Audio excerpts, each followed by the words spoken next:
कई वर्ष पहले तक ये कहना कि भारत चीन की तरह तेजी से विकास कर सकता है नेताओं के कोरे आश्वासनों की तरह लगता था। पहले इस तरह के दावों को आधार देने वाले आंकड़े नहीं थे, लेकिन अब यह बात पुरानी हो चुकी है। भारतीय उद्योग जगत का असाधारण उदय, भारत में बचत और निवेश दर में आशा से कहीं अधिक वृद्धि और पिछले 5 वर्षों की लगातार ऊंची विकास दर से स्पष्ट हो चुका है कि चीन की तुलना अब कतई बेमानी नहीं है। इन दोनों देशों में से कौन सा देश आर्थिक विकास की लंबी दौड़ में आगे रहेगा, अभी यह स्पष्ट नहीं है। वैसे इस पर सोचना अभी जरूरी नहीं है। जो साफ दिख रहा है वो ये कि दोनों विकसित देशों की श्रेणी में शामिल होने की ओर मजबूती से आगे बढ़ रहे हैं।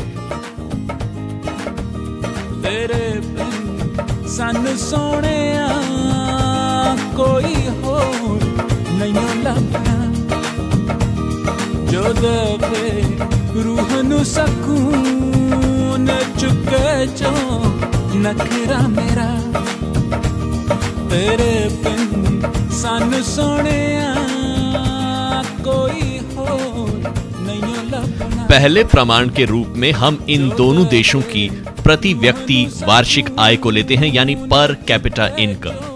भारत की खरीद क्षमता लगभग $4000 है, जबकि चीन में ये इससे दुगने से भी थोड़ा अधिक है।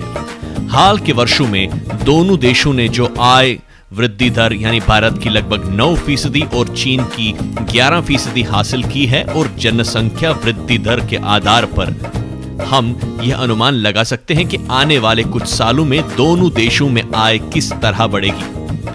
औद्योगिक देशों की प्रति व्यक्ति आय यानी पर कैपिटा इनकम $20,000 से हम मानक माने तो 2016 तक चीन और 2028 यानी 2028 तक भारत एक विकसित औद्योगिक देश की श्रेणी में शुमार हो जाएगा। चीन के बारे में अगर इस तरह का आकलन आज से 20 वर्ष पहले किया गया होता तो भी यही निष्कर्ष होता। सबसे बड़ा आश्चर्य तो भारत है। कुछ वर्षों पहले तक भारत के औद्योगिक देश होने के बारे में सोचना सपने की तरह था, लेकिन अब यह हकीकत है कि 21 साल बाद इस असाधारण उपलब्धि को भारत हासिल कर लेगा। लेकिन इसमें जोखिम अमेरिका रूस मलेशिया ना किते भी कोई फर्क सी, हर किसे दी कोई शर्त सी। कोई मंगदा मेरा सी समा, कोई होंदा सूरत ते फिदा, कोई मंगदा मेरी सी वफा, ना तू मंगदा मेरी बल्ला तेरे बिन होर ना किसे मंगनी मेरी। कुछ अप्रत्याशित घटनाओं से भी ये भविष्यवाणी गलत हो सकती है। पर्यावरण पर बढ़ते दबाव के मद्देनजर विकासशील देशों के लिए उच्च विकास दर को बरकरार रखने में खासी मुश्किल हो सकती है। इसके अलावा राजनीतिक उठापटक भी हो सकती है और इससे दोनों देशों को खतरा है। हालांकि इन सब चुनौतियों के बावजूद भी जो कुछ हो रहा है ये बुनियादी बदलाव है। क्षेत्र के भविष्यवाणी करने वाले दुनिया के सबसे प्रतिष्ठित संगठनों में से एक मिशिगन के CSM वर्ल्ड वाइड की भविष्यवाणी है कि भारत अगले वर्ष चीन को पछाड़कर विश्व के सबसे तेजी से बढ़ता कारों का बाजार बन जाएगा। वर्ष 2007 और 2013 के बीच चीन में वाहनों की बिक्री की वृद्धि 8.05% रहने की संभावना है, जबकि भारत में यह आंकड़ा 14.50% आगे बढ़ सकता है। टाटा मोटर्स जैसे समूह इसके लिए बधाई के पात्र हैं कि उन्होंने ऐसी टेक्नोलॉजी निकाली है जिससे सस्ते कारों की श्रेणी में भारत अंतरराष्ट्रीय खिलाड़ी बन सकता है। ऐसे कारों की कीमत 1 लाख रुपए से भी कम रह सकती है। भारत इससे भी अधिक विकास के साथ चीन की बराबरी कर सकता है या फिर उससे भी आगे निकल सकता है, क्योंकि कई क्षेत्रों में अभी भी सुस्ती है।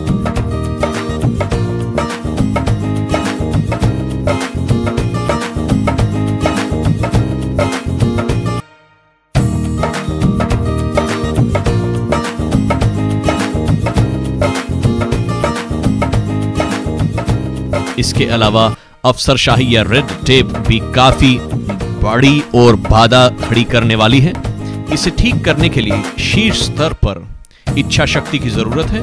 इसके अलावा ऊर्जा और पर्यावरण से जुड़े मसले भी चिंता के विषय हैं। अगर भारत का अमेरिका से परमाणु समझौता हो जाता है तो इससे ऊर्जा की समस्या कुछ हद तक समाप्त हो जाएगी। भारत के पास ऐसे मानव श्रम भी काफी संख्या में हैं जिनका उपयोग नहीं हो पाता है, क्योंकि 30% से ज्यादा लोग इलिटरेट हैं, पढ़ाई नहीं की है। आखिरकार दक्षिण और पूर्वी एशिया के देशों में व्यापार जो पहले काफी कम हुआ करता था अब आगे बढ़ रहा है, खासकर भारत और चीन के बीच। वर्ष 1997 और 1998 के बीच भारत और चीन के बीच केवल 1.6 अरब डॉलर का व्यापार होता था, जो इस वर्ष बढ़कर 15 से 20 अरब डॉलर के बीच हो सकता है। पिछले कुछ वर्षों से इन दोनों देशों के बीच व्यापार 40% से भी अधिक की दर में प्रति वर्ष बढ़ रहा है। भविष्य में इसके और बढ़ने की संभावना है, जो इन दोनों देशों की अर्थव्यवस्था को बढ़ाने में भी सहयोग दे सकता है और रीजनल स्टेबिलिटी भी दे सकता है।